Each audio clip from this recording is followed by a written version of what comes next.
and welcome to KOFISI Connect, where we're talking about mental health ahead of Mental Health Awareness Day.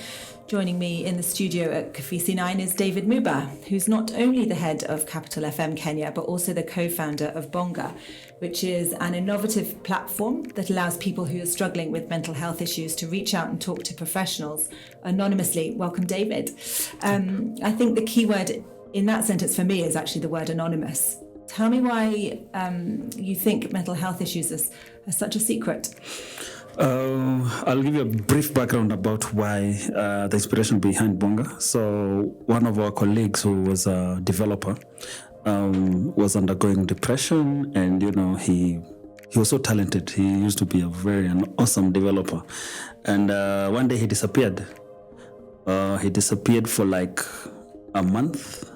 We tried reaching out. He came back by himself, tried to reach out, tried to talk to him, to tell us, why were you so far from us? What happened? But I didn't really tell the HR that he was missing, because that means, he loses his job. But his talent is what we really needed. Mm-hmm. So in the end, after like 3 or 4 months of pursuing and trying to be a friend of him, is when he opened up and said, by the way, I'm suffering from this mental health issue, and that's why I keep disappearing every once in a while, because I'm looking for peace. And the thing that hit at that point was that, he's so close to us, but really not with us. And it took him 4 months for him to tell us like what he was going through. Yeah. And we spent most of the time together, like at work, than even him at home. And we realized it was the shame. And that's where the idea of Bonga came out, speak out. Bonga means speak out. And we realized he didn't want to be known, and he expressed that freely, like, what if everyone knows that I'm going through this situation? People will treat me differently. People will behave like this around me, And so Bonga was an inspiration from that, to allow people who can speak without fear or judgment and openly. That's why we had an anonymous platform. And why do you think, why is anonymity so important here in Kenya? What is the stigma associated with mental health issues? I'll give you another example. We have never had a single abuse or troll on Bonga. Reason why: you don't sign up with your name, you don't put your email address, you don't put your number, you put nothing, not a photo, nothing. Yeah. So we realized from a human-centered perspective that people troll others, abuse others on social media because of clout purposes, but when Bonga is anonymous, there's no reason. I'm not gaining any retweets. No one from outside will say, that was an amazing troll, you're the hero, you're that person. And the hiding and the culture that we have of condemning people who look at the news. Our top stories are always about suicide, but without giving a solution. We shame, and it's the topic that we'll talk about by women all around. But as a news platform all around the country, we talk about it in a very demeaning way, whether it's a suicide case or a mental health issue. It's like their problem. It's not sort of something that should be looked at. Exactly. What is the provision for mental health here in Kenya? Would you say obviously you don't think that there's enough provision to help people who are suffering? The last time I talked about this, I got into a bit of trouble. Shall we avoid it? No. But there is not enough. Yeah. I can say that very confidently.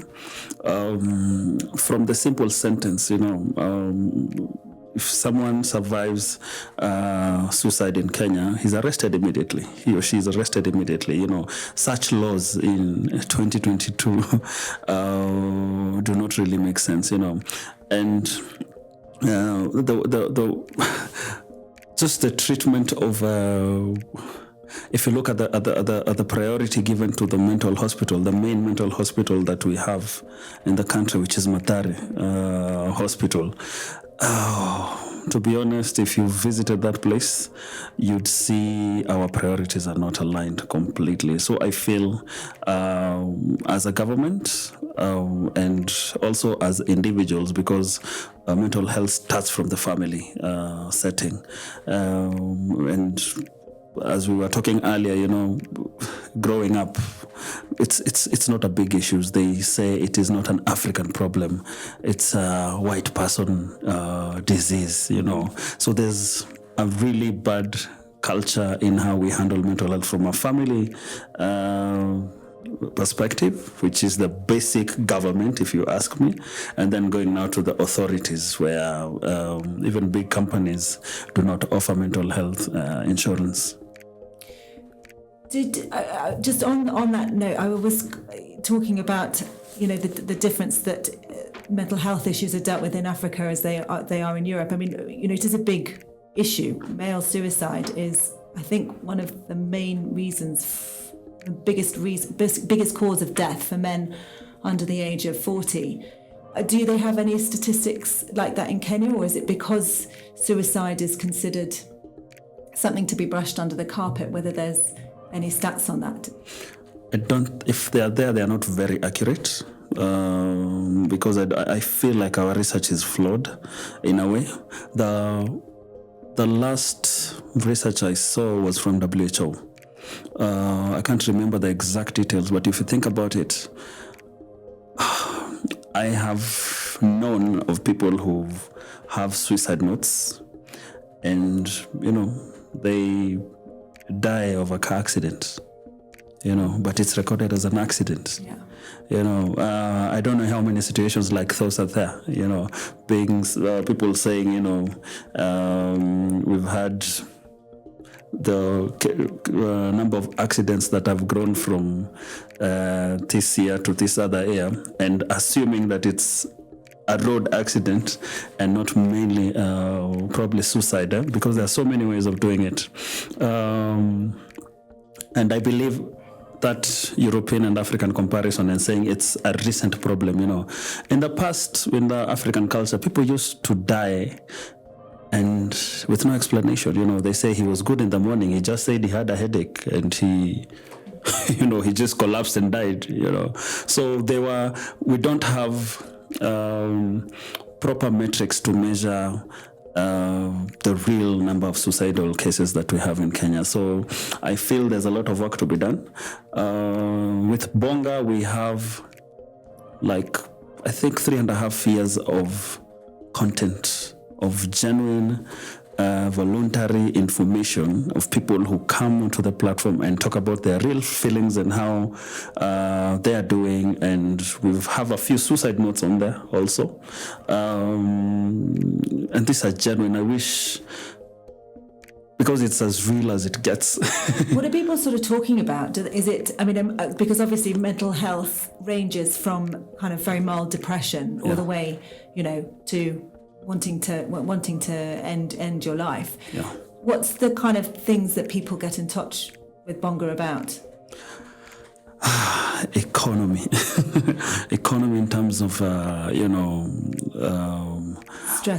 stress of feeding your family, feeding yourself. Education is another thing. We have so many cases of young people talking about I've been living a lie. My parents have known I've been going to university for the past 3 years and I've never stepped into school. Tomorrow is my graduation and oh my gosh, this is coming to me, and today I don't think I'll get over this day today. So many cases of that. We have so many cases of relationships, abuse in relationships, molestation, and I don't know what happens to Kenya every 5 years during that political turmoil or the elections. Like, people genuinely get stressed and they take sides in a way that you cannot believe. So yeah, so political reasons are also a big thing there. Oh, pornography also, and yeah, a lot of pornography issues. So what about the pandemic? Did you notice that with people reaching out more during the pandemic? Was there something that was, did you notice an increase of visitors to the site? Was that something that people talked about, or was that? Yes, we had the most visitors during the pandemic, but also we had the biggest challenge of handling the issues during the pandemic, because we have partnered with the Department of Psychology in USIU, who are the professionals who respond now to the issues that go online. And unfortunately, during the pandemic, there was a redundancy at the school, and I think we lost 3/4 of our counselors. So they were saying they can't handle, like they have now, the stress is so much on them in terms of their job, and the issues are taking over. So we had quarter the staff, but the issues were way above. So the pandemic hit us directly in terms of how to handle issues. And then magically we realized that there's also peer-to-peer counseling. So automatically, it wasn't intentional, we realized that now people are talking to themselves on the platform, because now our counselors cannot handle that, they don't have the capacity to handle all those people.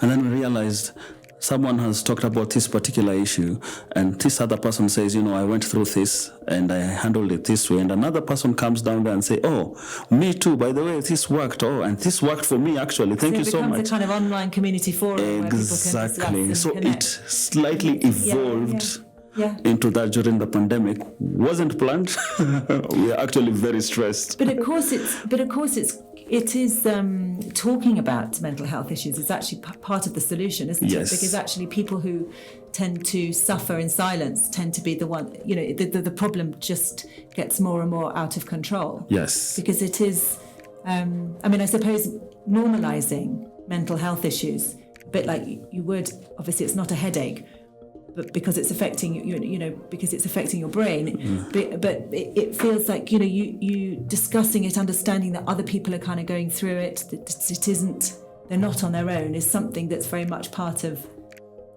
the process of getting better. Is that something? Yes, for definitely, and that's what we realized. It came as a surprise, as I said, but it's the thing we need even in offices. I know Ellen DeGeneres kept on saying, be kind to one another. I think kindness is that, approaching, having public, common lunch spaces within the workplace, just offering the opportunity to engage and, talk to someone. I have a colleague who was telling us a while back that when he leaves the office on Friday, in the evening, the next time he physically speaks to a person is on Monday. But he's so big on social media, like he has huge following. Okay. So in his mind, he feels like he's talking to people. Yeah. He's huge on social media. But literally, physically talking to someone is Friday evening and Monday morning. That's the kind of life we are living at this particular point. So social media itself can be a double-edged sword. I mean, for some, obviously, it provides the connections. For others, it can actually exacerbate problems of depression. What do you think? What's your kind of opinion about sort of social media and the problems, or I suppose the solutions it can provide? First of all, social media is a double-edged sword for sure. Number one, it's one of the biggest money makers that we have currently, especially for the youth. People are quitting school to become influencers, which is a big deal. They're making amounts of money that they never imagined. But on the flip side of social media, the pressures surrounding these individuals are of living a life that really is not you. Different platforms have, different meanings and different outlooks. Instagram is fully visual, yeah.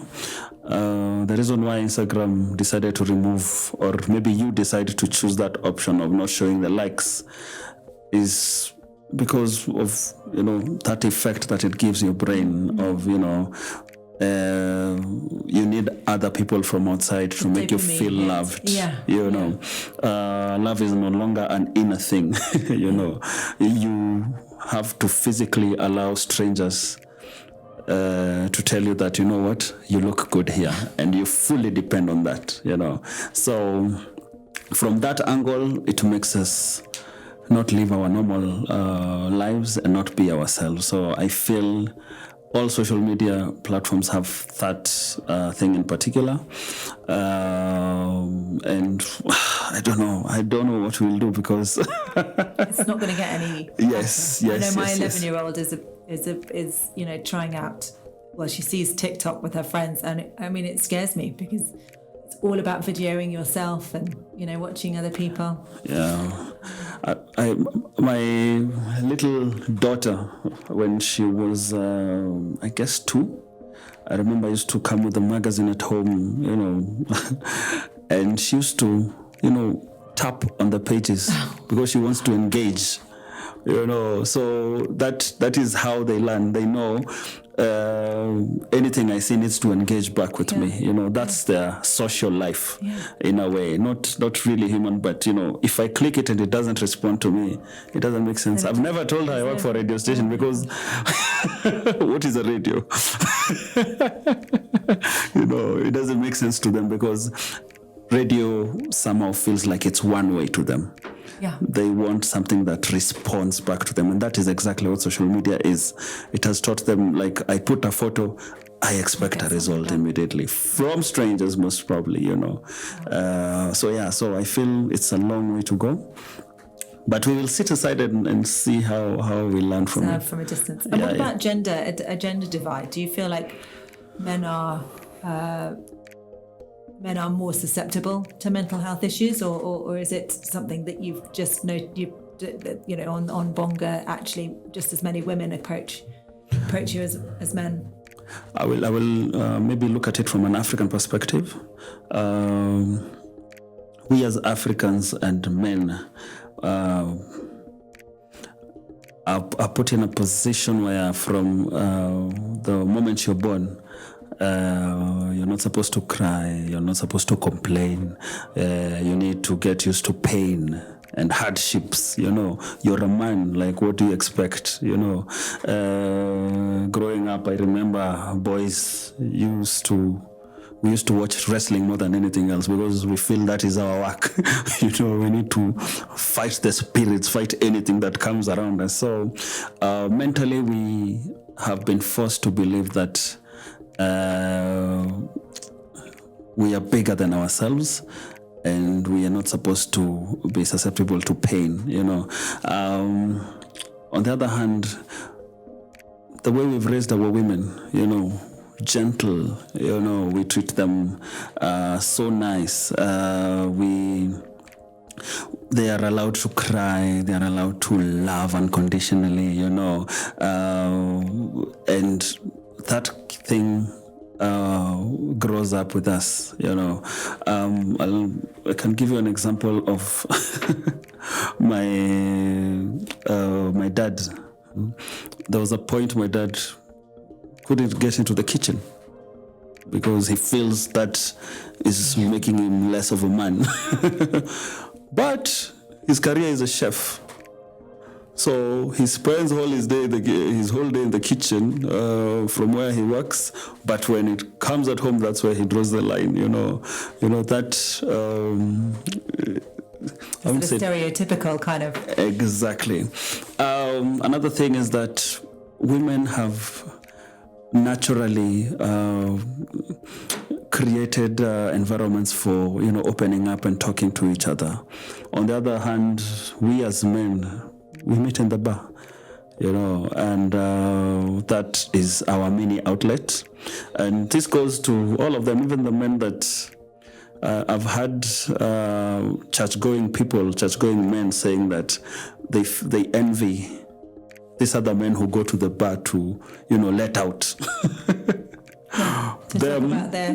Them, they don't feel like they're in a position to be able to openly talk about what they're going through, because yes, church is nice, but they feel there'll be a bit of judgment.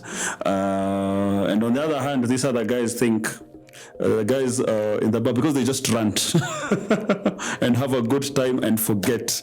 That's good. Exactly. It's a good thing to get it off your chest. Exactly. So, and on Mental Health Awareness Day, obviously talking about mental health awareness is a good thing itself, and making sure that people understand, that it is out there and people are affected, and they shouldn't be scared of talking. What advice do you have for anyone who thinks they're suffering from depression or is in a situation where they need some help? First of all, I feel talking about mental health in whatever platform you're in is very important. So I think it should start from you as an individual. And in this world that we live in, everyone is an influencer. Whether you have 2 followers, that family WhatsApp group, whatever, even in the office, see yourself as an influencer. You may think the reach is small, but the more you talk about this thing, and it gets into the minds of people that this is an illness such as a headache, like you said, or like malaria, or like COVID, the more COVID was talked about, the more people believe that, this thing is really serious. So my personal advice, first of all, to anyone who believes that this is actually an issue, raise that voice in whatever way you can, whether it's on your family WhatsApp group, whether it's on Twitter, on whatever platform, in church, talk about it openly. Secondly, for the person who's suffering from it, try as much as you can. I know it may not be easy, and it's not easy at all, but speak out. Just speak out. Talk to anyone close to you. Look for space if need be. Just speak out. That's the best advice I would give. I've seen very difficult situations, and I've had a lot of whys with some very close people that I know who probably committed suicide, and I know that situation is really hard and tough, but speak out as much as you can. But more responsibility is on us who are watching. Reach out. Reach out. The signs are there. Let's talk about them. Let everyone knows these are the things that lead to this type of situation. Let's try and reach out to the people we love. You don't have to reach out to 15 or 20 of them. Just look at 5 close people that you have, and every once in a while, just to check in, just reach check out, in. be kind. Yes. Be Someone kind. And be honest as well, because it is something that we need to keep talking about to raise awareness. David Muba, thank you so much for speaking to KOFISI Connect. Keep up the great work. And if you're listening, if you think you or anyone you know is suffering with mental health issues, then please get them to reach out to a friend or to Bonga, which you'll find on the website, www.bonga.or.ke. You are not alone. David, thanks so much. Thank you for having me.